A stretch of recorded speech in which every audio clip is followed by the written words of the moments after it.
Les paroles de Paul sont reprises dans la Bible, ce qui veut dire qu'elles ont été inspirées par Dieu et représentent ses paroles. Paul est un simple apôtre envoyé par Dieu. Il n'est pas l'incarnation de Dieu. Il ne saurait en aucun cas exprimer les paroles de Dieu. Après avoir reçu la lumière, Paul a passé sa vie à œuvrer pour le Seigneur. Et ses souffrances lui ont valu les louanges du Seigneur. Osez-vous affirmer que la souffrance de Paul lui a garanti les louanges de Dieu? Vous savez pourquoi il a souffert? Quelles étaient ses intentions? D'après ses épîtres, combien de personnes ont lu que Paul a diffusé l'Évangile et beaucoup souffert, mais sans que ces gens ne comprennent la nature et l'essence de Paul? Le Seigneur Jésus a prononcé de nombreux sermons et réalisé de nombreux miracles. Pourquoi, malgré tout, Paul a-t-il haï le Seigneur Jésus et lui a-t-il résisté? Pourquoi a-t-il fanatiquement persécuté et poursuivi ses disciples?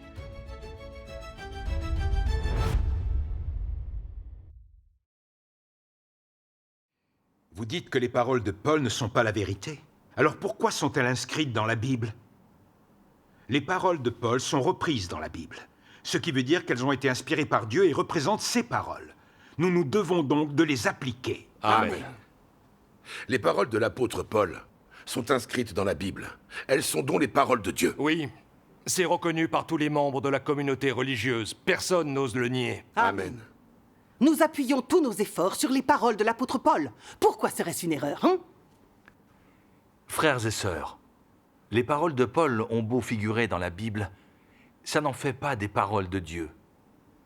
La Bible a été compilée par l'homme, et pas par l'Éternel Dieu, ni par le Seigneur Jésus, encore moins par le Saint-Esprit. Les paroles compilées par les hommes peuvent-elles être dénuées d'erreur?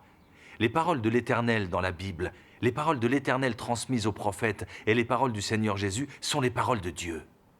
Dieu n'a jamais témoigné que les paroles des apôtres représentaient ses propres paroles, et il n'a jamais témoigné non plus avoir inspiré les paroles des apôtres. Toute écriture est inspirée de Dieu, c'est Paul qui a déclaré ça. Le Saint-Esprit n'a jamais témoigné de cela, et le Seigneur Jésus non plus. Seul Paul l'a affirmé. Donc ces paroles n'ont aucun poids. À l'époque des apôtres, quand leurs épîtres ont été distribuées dans les églises, les croyants ont seulement considéré que c'étaient les paroles du frère Paul ou encore du frère Pierre. Ils savaient pourtant que les épîtres des apôtres étaient des paroles humaines. Personne ne considérait ces épîtres comme des paroles de Dieu. Cela est un fait historique que personne ne peut nier. À l'ère de la grâce, seul le Seigneur Jésus était le Dieu incarné. Seul le Seigneur Jésus a exprimé les paroles de Dieu. Les apôtres étaient simplement des hommes que le Seigneur utilisait. Leurs paroles sont des paroles humaines, qui ne représentent que la manière dont ils interprètent et ressentent les paroles de Dieu. Même éclairés par le Saint-Esprit, ce ne sont pas les paroles de Dieu. Paul lui-même n'a pas osé affirmer que ces paroles étaient celles de Dieu, ou inspirées par Dieu. Il n'a pas osé dire qu'il parlait au nom du Seigneur Jésus. Donc, quand on affirme que les paroles de Paul sont les paroles de Dieu et qu'on les applique comme si elles reflétaient la volonté de Dieu, uniquement parce qu'elles sont dans la Bible, on commet une regrettable erreur. Comment peut-il affirmer que c'est une erreur? J'aimerais bien le C'est savoir aussi. injuste envers le frère Paul. Je trouve que ça le dévalorise. Cet apôtre est à l'origine de grandes choses. Personnellement, j'aimerais pouvoir me Tout faire à fait une de votre avis, véritable je vous conviction. rejoins à 100%. Moi aussi, j'aimerais pouvoir me décider de la façon de chacun. La Bible a été compilée par les hommes. Jamais elle ne l'a été par Dieu. C'est un fait évident, il faut le constater. Je pense que c'est là que nous faisons erreur. C'est vrai. À l'époque des apôtres, les paroles de Paul n'étaient pas considérées comme les paroles du Seigneur Jésus. C'est un fait. Pourquoi n'y a-t-on pas pensé? C'était probablement comme ça. C'est même certain. Bien sûr. Depuis près de 2000 ans, on considère les paroles de Paul comme des paroles émanant de Dieu. Comment a-t-on pu se tromper à ce point? Avant, on pensait que les paroles de Paul étaient celles de Dieu, car elles étaient dans la Bible. Mais c'est totalement faux de croire ça. C'est en contradiction avec l'histoire. Frères et sœurs, pourquoi les hommes exaltent-ils toujours la Bible et ont foi dans les Écritures? Parce qu'aucun ne prend conscience que la Bible a été compilée par des hommes et n'émane pas de la volonté de Dieu. Ce qui fait qu'ils ont foi en la Bible et la vénèrent aveuglément. Ils affirment que toutes les paroles contenues dans la Bible émanent de Dieu. C'est contraire aux faits historiques et c'est dû à l'ignorance humaine. Lisons un extrait des paroles de Dieu Tout-Puissant. Les épîtres pauliniennes du Nouveau Testament sont des épîtres que Paul a écrites aux églises. Elles ne furent pas inspirées par le Saint-Esprit. Elles ne sont pas non plus les paroles directes du Saint-Esprit. Elles ne sont que des paroles d'exhortation, de réconfort et d'encouragement qu'il a écrites pour les églises au cours de son travail. Ainsi sont-elles une archive d'une grande partie de l'œuvre de Paul. Tout ce qu'il a dit d'édifiant et de positif aux gens était juste. Mais cela ne représentait pas les paroles du Saint-Esprit et il ne pouvait pas représenter Dieu. C'est une compréhension totalement erronée et un blasphème grave que les gens traitent les documents fondés sur les expériences d'un homme et les épîtres d'un homme comme les paroles prononcées par le Saint-Esprit pour les églises. Son identité était simplement celle d'un apôtre qui travaillait et il était simplement un apôtre envoyé par Dieu. Il n'était pas un prophète ni un visionnaire. Donc son propre travail et la vie des frères et sœurs avaient la plus haute importance pour lui. Ainsi, il ne pouvait pas parler au nom du Saint-Esprit. Ces paroles n'étaient pas les paroles du Saint-Esprit, encore moins pourraient-elles être considérées comme les paroles de Dieu. Car Paul n'était rien de plus qu'une créature de Dieu et n'était certainement pas l'incarnation de Dieu. Son identité n'était pas la même que celle de Jésus. Les paroles de Jésus étaient les paroles du Saint-Esprit, elles étaient les paroles de Dieu, car son identité était celle de Christ, le Fils de Dieu. Comment Paul pourrait-il être son égal? Si les gens considèrent que des épîtres ou des paroles comme celles de Paul sont les paroles du Saint-Esprit et qu'ils les révèrent comme Dieu, alors on peut seulement dire qu'il manque de discernement. Parlant plus durement, n'est-ce pas un blasphème? Comment un homme peut-il parler au nom de Dieu? Et comment les gens pourraient-ils se prosterner devant le record de ses épîtres et les paroles qu'il a prononcées comme si elles étaient un livre saint ou un livre céleste? Les paroles de Dieu pourraient-elles être nonchalamment prononcées par un homme? Comment un homme pourrait-il parler au nom de Dieu? Frères et sœurs, il me semble que nous savons à présent distinguer les paroles de Dieu des paroles humaines, n'est-ce pas? Avant, on croyait aveuglément à la Bible et on la vénérait. On croyait qu'elle était inspirée par Dieu et qu'elle ne contenait que les paroles de Dieu. On croyait que la Bible était compilée par Dieu. C'était une grave erreur. Il est possible de duper les personnes qui ne détiennent pas la vérité. Elles ne savent pas distinguer les paroles de Dieu des paroles humaines. Elles traitent les paroles des hommes comme les paroles de Dieu. Il n'y a rien de plus ridicule. Paul est un simple apôtre envoyé par Dieu. Il n'est pas l'incarnation de Dieu. Il ne saurait en aucun cas exprimer les paroles de Dieu. Si nous plaçons les paroles de Paul au même niveau que les paroles de Dieu, c'est une grave offense au tempérament de Dieu. Longtemps, notre foi dans le Seigneur a reposé sur les paroles de Paul, et nous nous sommes appuyés sur ces paroles pour œuvrer. Nous avons traité ces paroles comme celles de Dieu, en ignorant les paroles du Seigneur Jésus. Aujourd'hui, nous comprenons enfin que c'étaient les hommes que nous suivions et vénérions. Oui. Nous traitions Paul comme un homme de Dieu. Paul est le plus important de tous dans notre cœur. Tandis que le Seigneur Jésus n'y occupe qu'une petite place. En quoi est-ce avoir foi dans le Seigneur? C'est plutôt avoir foi en Paul. On croyait aveuglément en Paul et on le vénérait trop. On traitait même ses paroles comme étant celles de Dieu. Nous étions idiots et ignorants. Nous suivons les hommes et passons notre temps à les écouter. En quoi est-ce avoir foi dans le Seigneur? C'est vrai. Ça revient à suivre et à vénérer les hommes. Avec ce genre de foi en Dieu, nous nous écartons du droit chemin. Notre croyance en Dieu s'appuie sur les paroles de Paul. Comment affirmer que nous accomplissons la volonté de Dieu?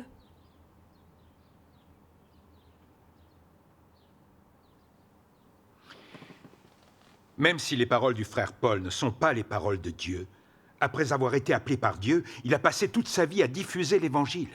Il a beaucoup souffert pour lui. Il a voyagé et travaillé dur afin d'établir l'Église. Ses contributions sont évidentes. C'est une chose qu'on ne peut pas nier. Amen. Sa foi dans le Seigneur et les souffrances qu'il a endurées sont un exemple pour tous les chrétiens. Et vous n'acceptez pas ces faits? C'est très juste.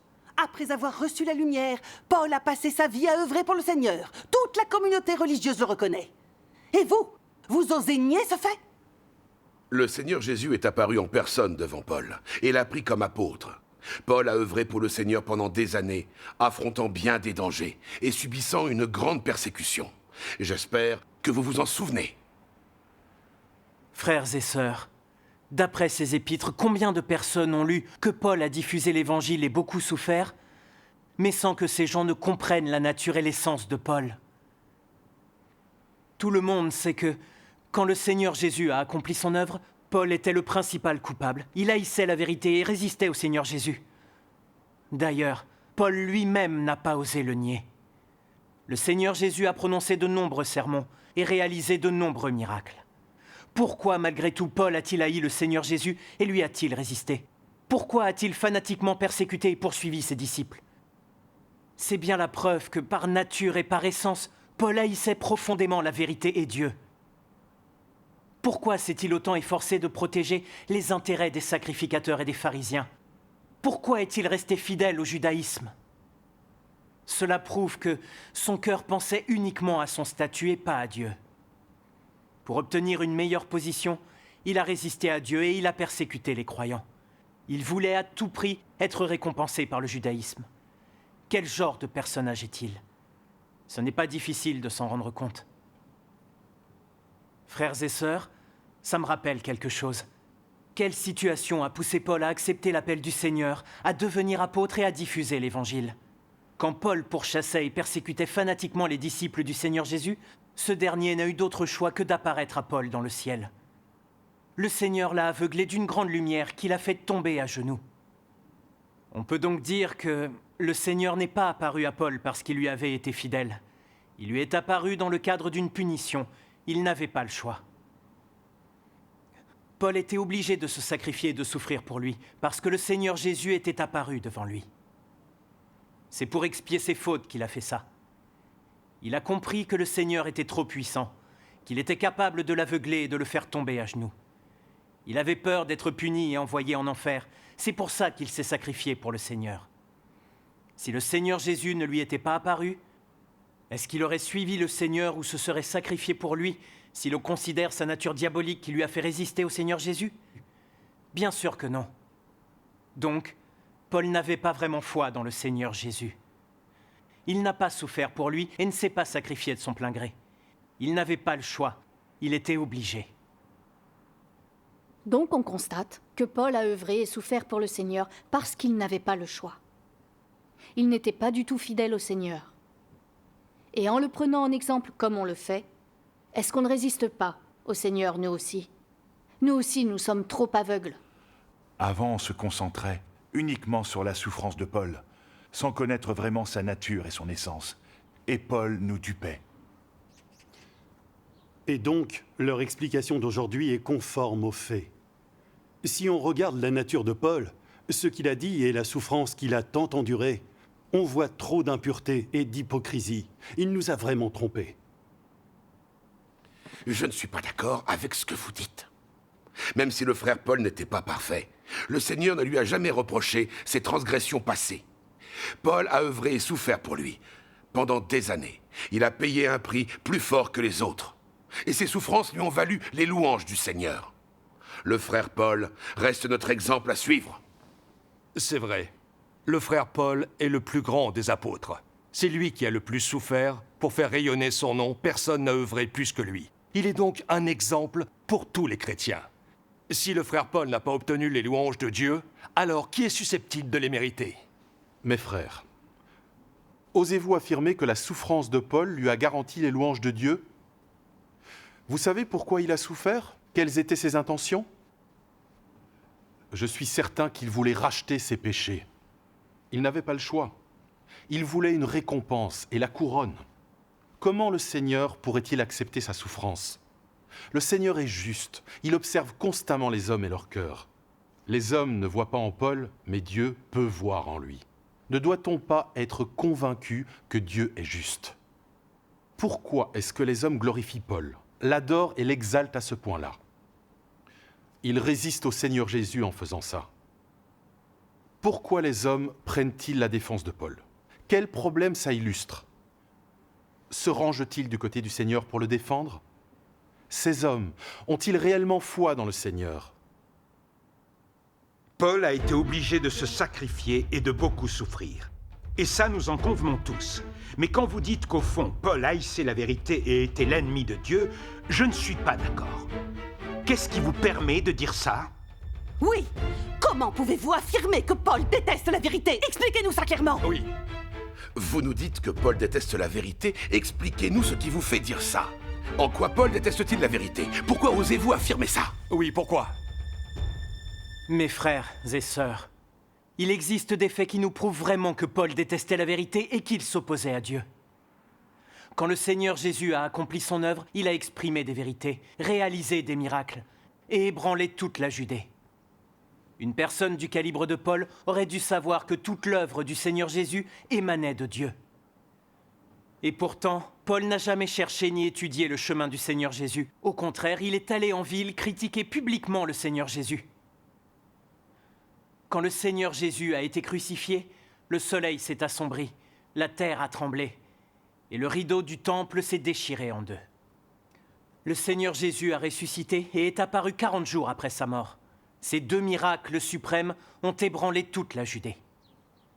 Les disciples du Seigneur ont eux aussi accompli de nombreux miracles en son nom.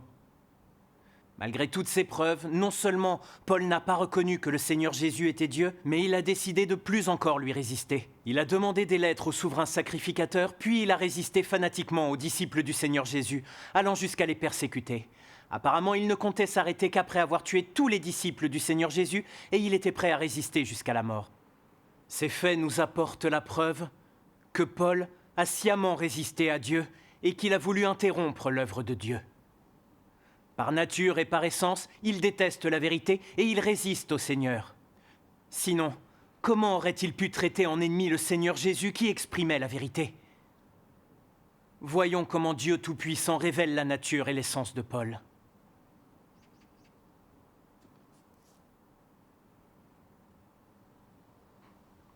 Dieu Tout-Puissant dit, à l'évocation de Paul, vous allez vous rappeler son histoire et quelques-unes d'entre elles inexactes et qui ne cadrent pas avec la réalité. Il fut enseigné par ses parents dès le jeune âge et reçut ma vie. Et à la suite de ma prédestination, il a atteint le calibre que j'attendais de lui. Toutefois, la seule imperfection qu'on lui reconnaissait en raison de ses talents est qu'il était parfois désinvolte et vantard. En conséquence, à cause de sa désobéissance qui représentait directement en partie l'archange, quand je devins chair pour la première fois, il a tout fait pour me désobéir.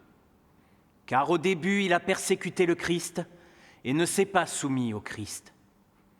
C'était en soi un rebelle qui s'était délibérément opposé au Christ et quelqu'un qui ne savait rien du travail du Saint-Esprit. Au terme de son travail, il ne savait toujours rien du travail du Saint-Esprit et agissait simplement de son propre gré en vertu de sa propre nature sans prêter la moindre attention à la volonté du Saint-Esprit. Et sa nature était donc en inimitié envers Christ et n'a pas obéi à la vérité.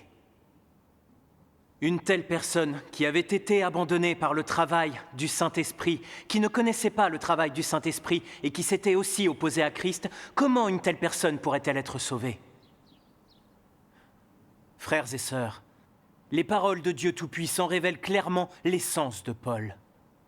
Paul était un ennemi de Dieu qui résistait délibérément au Christ. En réalité, Paul ne connaissait pas du tout le Seigneur Jésus.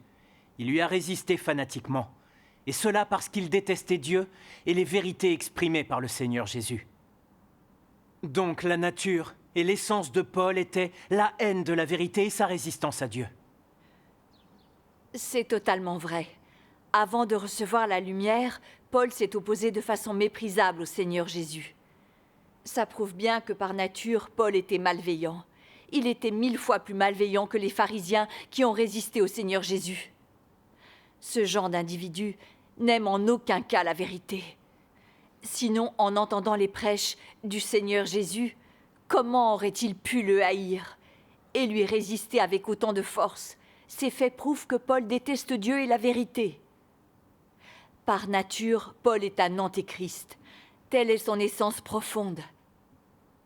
En l'utilisant pour le servir, le Seigneur Jésus a montré sa toute-puissance. La résistance de Paul vis-à-vis du Seigneur est retranscrite dans la Bible. Comment avons-nous pu ne pas voir l'essence de Paul? Nous étions aveugles et ignorants. Face à de tels actes de résistance et de malveillance, on ne peut qu'affirmer que c'était un antéchrist et un démon par nature. Ces paroles ont révélé clairement l'essence de Paul. Elles émanent de Dieu, c'est certain. C'est la première fois que je les entends. De toute évidence, on ne doit pas vénérer les gens à la légère.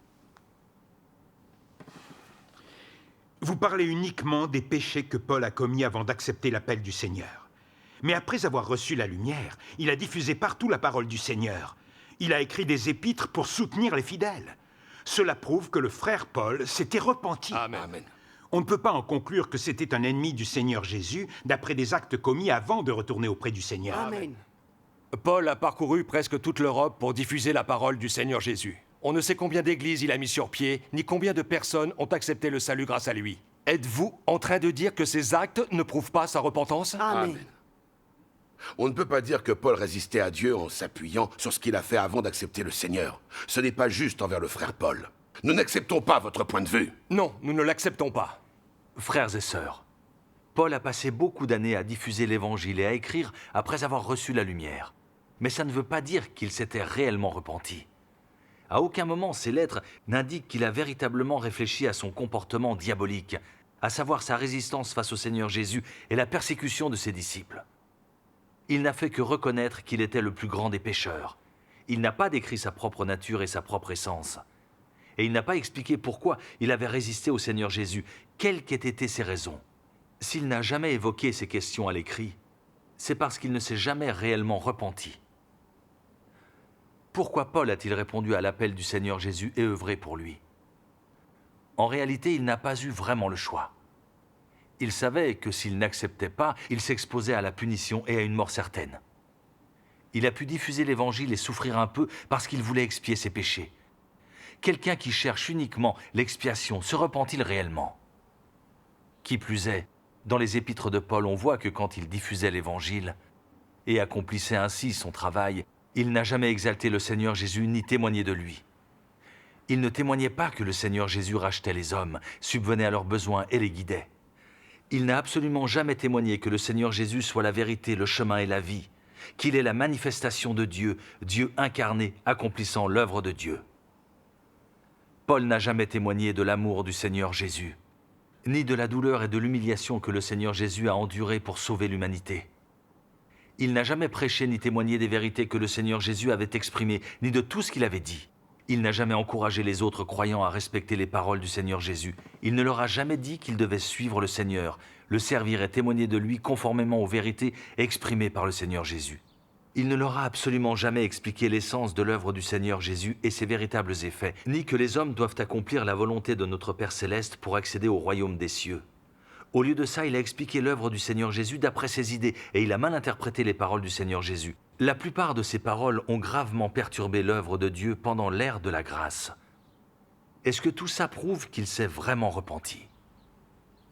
Paul n'a pas amené les croyants devant le Seigneur Jésus, et il n'a pas fait en sorte que les hommes éprouvent ces paroles, ou sachent qu'il était la manifestation de Dieu.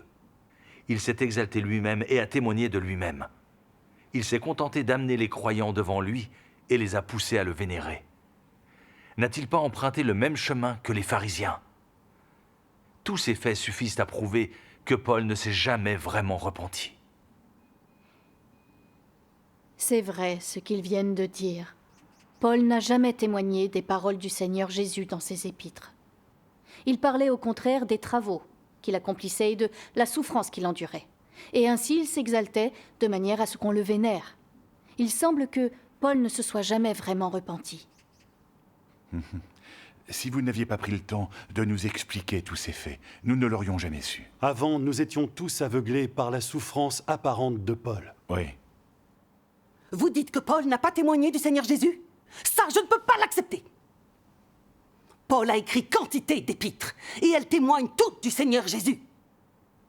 Frères et sœurs, même si Paul a écrit toutes ces épîtres, il n'a jamais exalté le Seigneur ni témoigné de lui. Quand il parlait du Seigneur Jésus, il se servait uniquement de son nom pour témoigner de lui-même. Par exemple, dans ses épîtres, il disait souvent « Paul, apôtre de Jésus-Christ par la volonté de Dieu ». Ce qu'il voulait dire par là, c'est qu'il était l'apôtre du Seigneur Jésus par la volonté de Dieu et non celle du Seigneur Jésus. Est-ce Dieu dans les cieux qui l'a appelé? Non, c'est le Seigneur Jésus qui l'a appelé. Le Seigneur Jésus ne l'a pas appelé sous l'apparence de Dieu, mais sous l'apparence du Christ. Pourtant, Paul a dit « par la volonté de Dieu ». Il ne reconnaissait pas que le Seigneur Jésus et Dieu étaient une même entité. Dans ses lettres, Paul séparait toujours Dieu, le Christ et le Saint-Esprit. Il estimait que Dieu était Dieu et que le Christ était le Christ, que Dieu était au-dessus du Christ et que seul notre Père céleste les surpassait tous. On voit bien que Paul croyait au Dieu qui est dans les cieux, mais pas dans le Christ incarné. En fait, Paul ne connaissait pas le Seigneur Jésus. C'est pour ça qu'il ne l'a jamais exalté en tant que Dieu. Il n'a jamais exalté les paroles du Christ ni témoigné du fait qu'elles étaient celles de Dieu, et n'a jamais poussé les hommes à glorifier le Seigneur Jésus. La question est, Paul croyait-il vraiment dans le Christ? Est-ce qu'il suivait le Christ et lui portait témoignage? Non. La vraie nature des actes de Paul est très grave. Comme le dit l'apôtre Jean, « Tout esprit qui confesse Jésus-Christ venu en chair est de Dieu. Et tout esprit qui ne confesse pas Jésus n'est pas de Dieu, c'est celui de l'Antéchrist. » Cet extrait nous dit que tous ceux qui ne reconnaissent pas l'incarnation de Dieu sont des antéchrists.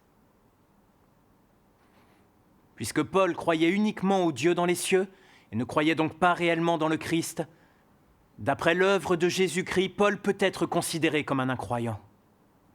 Paul se présentait sous le statut apôtre de Jésus-Christ par la volonté de Dieu et asseyait sa position à travers tout ce qu'il faisait. Il voulait être sur un pied d'égalité avec le Seigneur Jésus-Christ. Cela montre clairement que Paul était trop ambitieux. Il ne vénérait pas du tout le Seigneur Jésus, pas plus qu'il ne lui obéissait. Sa vraie nature, à savoir sa haine de la vérité et sa résistance face à Dieu n'ont jamais changé. Ça prouve d'autant plus que Paul ne s'était jamais vraiment repenti. Oui, c'est vrai. Les épîtres de Paul commençaient régulièrement par « Paul, apôtre de Jésus-Christ par la volonté de Dieu ». C'est comme ça que Paul faisait une distinction entre Jésus-Christ et Dieu. Le Seigneur Jésus a dit « Croyez-moi, je suis dans le Père et le Père est en moi. Moi et le Père, nous sommes un. » Paul ne reconnaissait pas que Jésus-Christ était Dieu lui-même. Cela montre que Paul n'était pas une personne qui connaissait Jésus-Christ et il ne témoignait pas du tout de Jésus-Christ. Paul ne reconnaissait pas que Jésus-Christ était Dieu incarné. Il faisait une distinction entre Jésus-Christ et Dieu. C'est un problème très grave. Sans la communion d'aujourd'hui, nous ne l'aurions pas su. Oui. Paul a œuvré et diffusé l'Évangile. Mais il n'a jamais prêché ni témoigné des paroles de Jésus-Christ, et il n'a jamais parlé des vérités exprimées par le Seigneur Jésus, malgré toutes les églises qu'il a visitées. Finalement, on ne sait pas combien de paroles du Seigneur Jésus Paul portait en son cœur. Il est donc certain que Paul n'a jamais vraiment cherché la vérité. Il ne s'efforçait pas d'éprouver les paroles du Seigneur Jésus-Christ, et il ne les appliquait pas non plus. Au lieu de ça, il diffusait l'Évangile d'après ses dons, ses efforts humains, ses connaissances humaines et ses capacités humaines. En quoi était-il en quête de vérité? Ce n'est pas étonnant qu'il n'ait jamais véritablement connu, aimé ni écouté le Seigneur Jésus. Même après des années d'efforts, son ancienne nature n'a jamais changé. Au contraire, il est devenu de plus en plus arrogant et vaniteux. Son œuvre était un moyen d'établir son statut pour que les autres le vénèrent. Puis il a essayé de s'en servir comme monnaie d'échange avec Dieu. Comme Paul l'a dit lui-même, « J'ai combattu le bon combat. J'ai achevé la course, j'ai gardé la foi. Désormais, la couronne de justice m'est réservée. » Cette phrase explique clairement les motivations réelles et triviales de Paul, les récompenses et la couronne. Du début à la fin, Paul n'a jamais cherché la vérité, ni à changer de tempérament. Ses objectifs premiers et sa nature satanique sont restés les mêmes. Le chemin qu'il a emprunté était celui des pharisiens. Cela ne fait que confirmer que Paul ne s'est jamais vraiment repenti. Le Seigneur Jésus a appelé Paul pour lui permettre de se repentir et pour diffuser l'Évangile à travers lui. Qu'il ait pu conquérir Paul malgré sa nature démoniaque, cela prouve sa toute-puissance. Et ça montre qu'il peut convaincre tout le monde d'être au service de son œuvre. Les explications qu'il nous donne révèlent clairement la nature et l'essence de Paul, sa haine de la vérité et sa résistance à Dieu. Finalement, Paul ne s'est jamais véritablement repenti en rien. Depuis plus de 20 ans, je sers le Seigneur en suivant le chemin que m'indique Paul. Est-il possible que je me sois trompé? Seigneur, comment suis-je censé rester sur le chemin dorénavant? Vous dites que Paul ne s'est jamais vraiment repenti. Pourtant, Paul a toujours dit que pour lui, vivre, c'est Christ. Donc, en imitant Paul, nous imitons forcément le Christ. Amen. Puisque toutes les épîtres des apôtres dans la Bible sont les paroles de Dieu et ont été inspirées par lui, elles équivalent aux paroles du Seigneur Jésus. Donc, de leur vivant, les apôtres étaient tous le Christ. Jésus-Christ est l'incarnation du Christ. Les apôtres étaient également le Christ de leur vivant. Il y avait 2 types de Christ. Amen. Sœur Liu, quand a-t-on jamais prétendu que les apôtres étaient le Christ? Comment pouvez-vous affirmer une chose pareille? A-t-on dit que les épîtres des apôtres étaient toutes les paroles de Dieu? Si les apôtres ne sont pas le Christ, comment leurs paroles peuvent-elles être celles de Dieu? Sœur Liu, vous mélangez absolument tout. Nos 2 frères de l'Église de Dieu Tout-Puissant nous l'ont expliqué clairement. Le contenu de la Bible n'est pas toujours inspiré par Dieu. Les épîtres des apôtres sont des paroles humaines, et non les paroles de Dieu. Les apôtres ne sont absolument pas le Christ. Pourtant, Paul a dit que vivre, c'est Christ. Comment vous l'interprétez? Attendez, si vous avez quelque chose à dire, asseyez-vous, nous vous écoutons. Asseyez-vous aussi.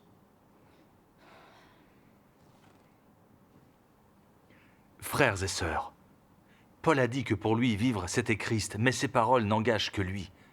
Elles ne témoignent pas du Saint-Esprit et ne s'appuient pas sur les paroles du Seigneur. Les autres apôtres n'ont jamais affirmé que pour Paul, vivre, c'était Christ. Ce n'est pas crédible de s'appuyer uniquement sur les mots de Paul. Aucun des saints et des prophètes n'a osé affirmer que pour lui, vivre, c'était Christ. Paul est le seul à avoir osé l'affirmer. Cela montre donc que Paul était trop arrogant et déraisonnable. À l'ère de la grâce, le Saint-Esprit a uniquement témoigné que le Seigneur Jésus était le Christ, l'œuvre de la rédemption du Seigneur Jésus, le tempérament qu'il exprimait, tout ce qu'il a et est, prouve totalement qu'il était bien le Christ. Paul était le principal coupable qui haïssait la vérité et résistait à Dieu. Quand il a dit que pour lui, vivre, c'était Christ, cela montre qu'il ne connaissait pas du tout le Christ. Mais dans ce cas, mes frères et sœurs, qu'est réellement le Christ ? À présent, voyons ce que Dieu Tout-Puissant répond à cette question.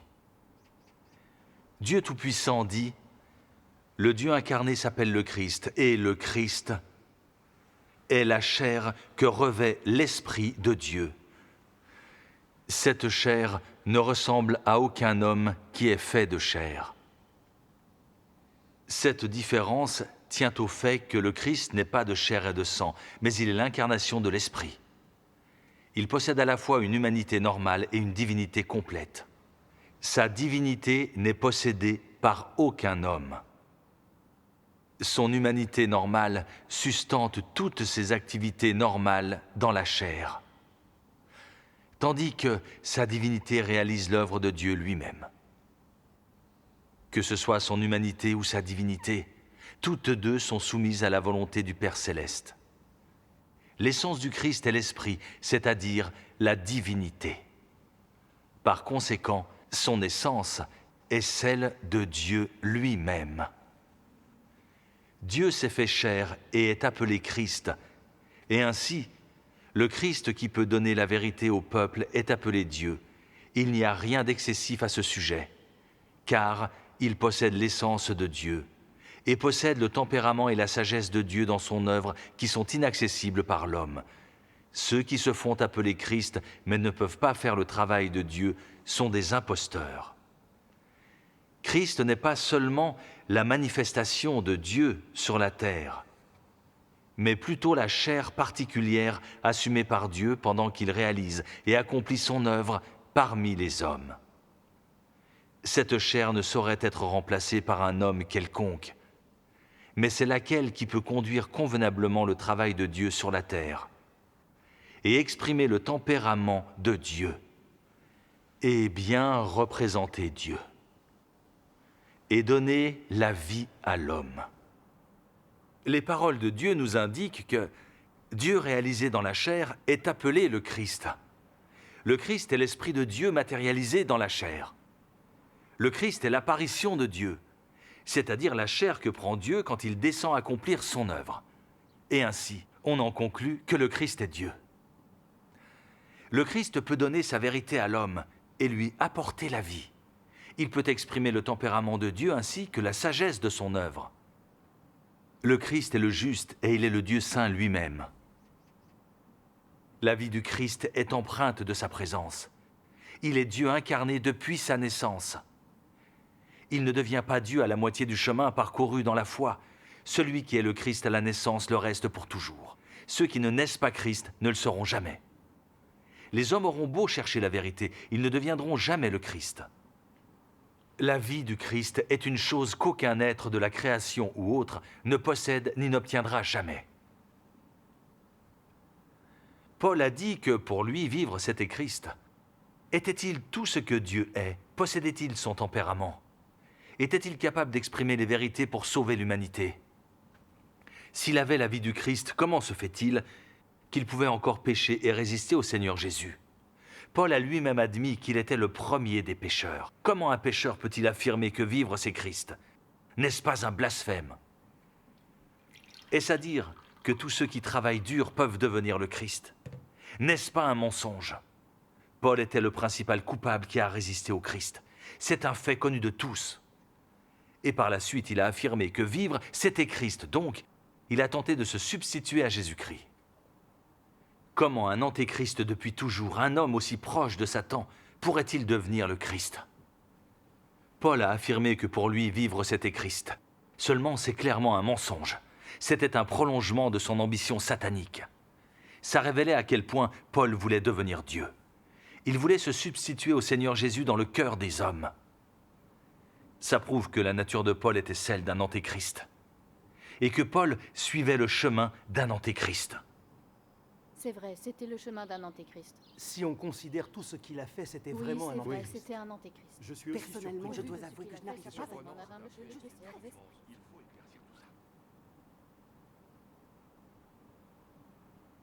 Ce qu'ils affirment est logique et parfaitement justifié. Apparemment, Paul avait vraiment tort quand il affirmait que pour lui, vivre, c'était Christ. Sa quête n'était absolument pas conforme à la volonté de Dieu. En revanche, Paul a énormément souffert pour œuvrer et diffuser l'Évangile. Ce comportement était-il totalement vain?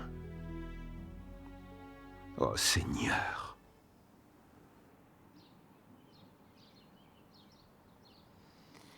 Rendons grâce au Seigneur. Grâce aux échanges d'aujourd'hui, nous avons été éclairés par le Saint-Esprit.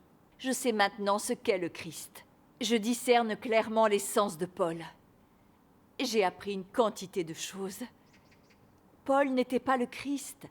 Il a affirmé que pour lui, vivre, c'était Christ. Ses paroles étaient très arrogantes. C'est vrai, oui. Le Christ est la manifestation de Dieu. Il est Dieu. Les hommes ne peuvent pas s'autoproclamer Christ. Paul a osé affirmer que pour lui, vivre, c'était Christ. Il a essayé de devenir Dieu et de prendre la place du Seigneur Jésus. La nature de ce discours était bien trop sévère. C'est sûr.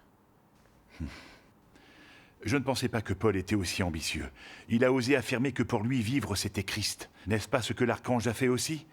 Ça démontre sa nature profonde d'antéchrist. Oui. C'est certain. Nous avons été aveugles. Paul a prononcé tellement d'absurdités, mais nous n'y avons vu que du feu. Si ces deux frères ne nous avaient pas présenté les paroles de Dieu Tout-Puissant aujourd'hui, et s'ils ne nous avaient pas permis de comprendre la nature du Christ et l'essence de Paul, nous serions encore aveuglés par ses prêches et sa souffrance apparente.